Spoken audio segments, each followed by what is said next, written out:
pernah merasa sedang menatap papan catur, sementara orang lain hanya melihat satu langkah ke depan. Bukan sekadar membaca gerakan melainkan melihat keseluruhan permainan. 10 langkah dari sekarang, pikiran itu bekerja seperti simulator diam-diam. Terus memetakan kemungkinan, menyingkap pola, mencari celah strategi. Kadang dianggap terlalu serius, kadang disalahpahami sebagai dingin atau menyendiri. Padahal yang terjadi hanya satu hal. Otak yang tak pernah berhenti merancang masa depan. Jika kalimat ini menggetarkan sesuatu di dalam, berarti berada di antara sedikit orang yang memikirkan dunia dari sudut berbeda. Dari pemikir yang membentuk teknologi, sampai perencana yang mengubah sejarah, banyak dari mereka berbagi satu pola mental yang unik. Inilah inti. Ini bukan label kosong, ini cara berpikir. Mari bongkar bersama cara kerja kognitif yang membuat mereka melihat bukan hanya apa adanya, tapi apa yang bisa terjadi selanjutnya.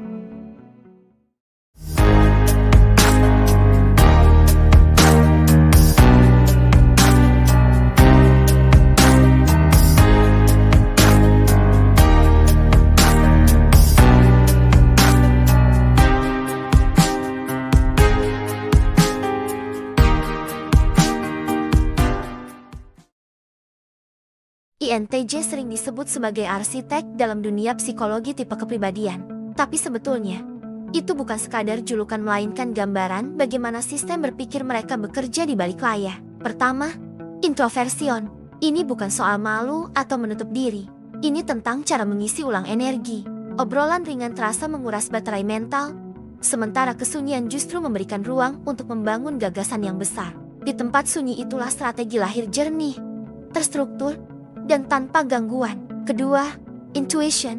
Bentuk intuisi yang satu ini bekerja ke dalam, seperti mesin pendeteksi pola yang terus hidup. Saat banyak orang sibuk dengan fakta permukaan, INTJ menangkap jaringan hubungan di baliknya.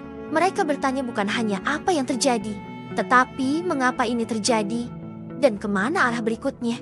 Dari sinilah muncul visi beberapa langkah lebih jauh dari orang lain. Ketiga, thinking.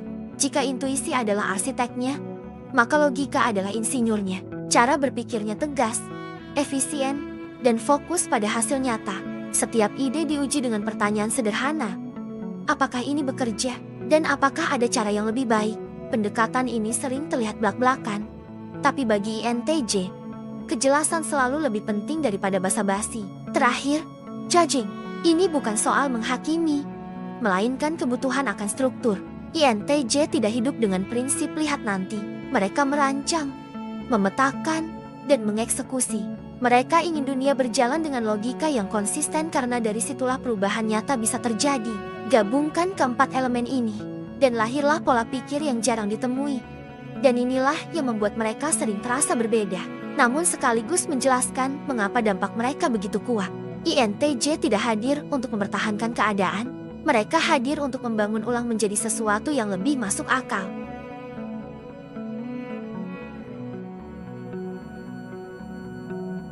Setiap arketip punya cermin. Untuk memahami pola pikir INTJ, kita bisa melihat perjalanan beberapa pemikir yang jejaknya selaras dengan cara kerja kognitif mereka.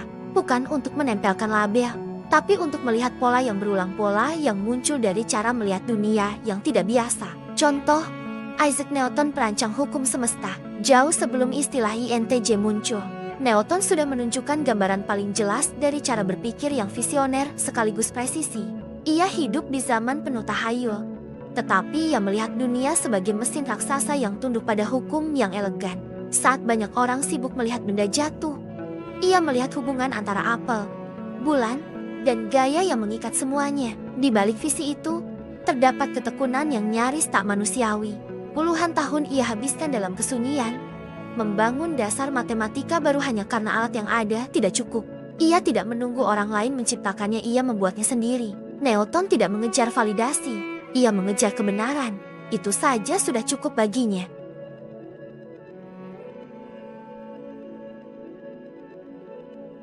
Pada akhirnya, apa yang menyatukan semuanya? Apa yang membuat begitu banyak INTJ dengan latar berbeda, era berbeda, dan misi berbeda tetap menghasilkan pola yang sama? Jawabannya terletak pada satu formula sederhana. Visi tambah strategi tambah kemandirian. Pertama, visi. Newton melihat alam semesta sebagai mesin. Nietzsche melihat moralitas sebagai konstruksi. Mas melihat masa depan sebagai sesuatu yang harus direkayasa, bukan ditunggu. Mereka tidak mengejar perbaikan kecil. Mereka menargetkan sistemnya, paradigmanya, cara dunia bekerja. Inilah kekuatan intuisi NTJ, penglihatan jauh ke depan saat orang lain masih sibuk memadamkan api. Kedua, strategi. Bagi banyak orang, visi hanyalah mimpi. Bagi NTJ, visi adalah masalah dan semua masalah bisa dipetakan, dipecah, disusun ulang. Newton menciptakan kalkulus karena matematika yang ada tidak cukup. INTJ jarang berkata tidak bisa. Yang muncul di kepala mereka adalah, jika alatnya tidak ada, buat yang baru. Ketiga, kemandirian. Ini bukan sekadar suka menyendiri. Ini ruang aman tempat ide bisa tumbuh tanpa gangguan. Sebuah benteng mental tempat logika dipertajam, visi diperhalus, dan strategi disusun ulang berkali-kali. Kemandirian inilah yang memungkinkan INTJ bertahan dari kritik, miskonsepsi, atau tekanan sosial. Bukan karena keras kepala, tetapi karena mereka melihat sesuatu yang belum terlihat oleh dunia. Jika digabungkan, ketiganya melahirkan pola yang jarang disadari banyak orang. INTJ tidak selalu mengubah dunia dari panggung depan. Mereka mengubah fondasinya. Mereka membangun ulang mekanisme yang nantinya akan dipakai semua orang, bahkan oleh mereka yang tidak pernah tahu dari mana perubahan itu berasal. Tidak semua pembaharu adalah INTJ. Benar. Namun perangkat berpikir INTJ sangat cocok untuk perubahan yang sifatnya struktural. Perubahan yang menggeser cara kita hidup, berpikir, dan bergerak.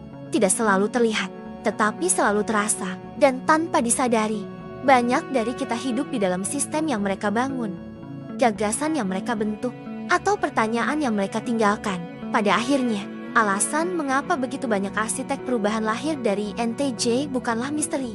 Cara berpikir mereka bukan sekadar tajam tetapi terstruktur, terarah, dan tak mudah goyah. Keheningan memberi ruang untuk fokus. Intuisi menyusun gambaran besar yang tak terlihat orang lain. Logika membuka jalan di tengah kekacauan. Dan keteguhan hati memastikan setiap visi menemukan bentuknya. Cepat atau lambat, bagi INTJ yang mendengarkan ini, rasa menjadi orang luar, rasa melihat pola yang tak disadari siapapun itu bukan yang membuatmu berbeda dari kerumunan. Dunia mungkin tidak selalu mengerti jalan pikiranmu, tapi justru di titik itu, banyak dunia yang nanti akan diredefinisi oleh tangan-tangan sunyi seperti milikmu.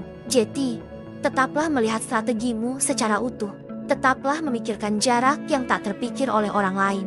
Dan tetaplah menjaga visi yang hanya kamu bisa melihatnya. Sekarang pertanyaannya, dunia seperti apa yang sedang dibangun di balik diam dan strategimu? Boleh ceritakan sedikit di komentar, siapa tahu ada INTJ lain yang sedang mencari gema yang sama. Jika refleksi ini terasa dekat di hati, tekan like, share, dan jangan lupa subscribe agar lebih banyak pemikir sunyi menemukan ruang ini. Terima kasih, sampai jumpa di video berikutnya.